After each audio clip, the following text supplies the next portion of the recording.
Can you solve this math problem? Let's find out.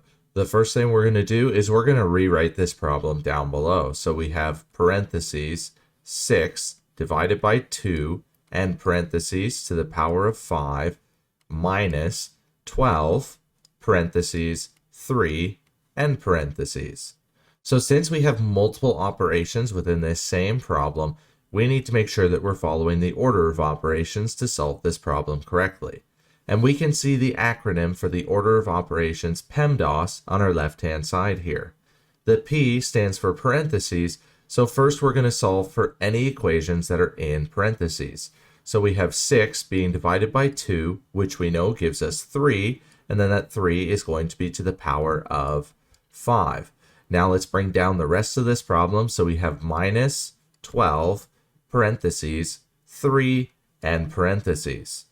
And the 3 that's in parentheses here represents multiplication, so we don't have to solve anything within that parentheses to the far right of this problem. So we're going to move on to the next priority of E, or exponents, so we're going to solve for any exponents, which here we have 3 to the power of 5, and 3 to the power of 5 gives us 243, so we're going to write that down, and then we're going to bring down the rest of this problem. So we have minus 12, parentheses, 3, and parentheses. So now we're going to move on to the next priority of multiplying. And here we're being asked to multiply 12 times 3. So we're going to multiply 12 times 3, which gives us 36.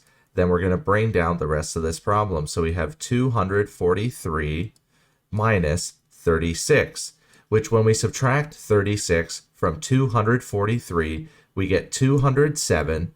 So our answer is going to be B, 207. If you enjoyed this video, then please smash those like and subscribe buttons. As always, enjoy today's math journey.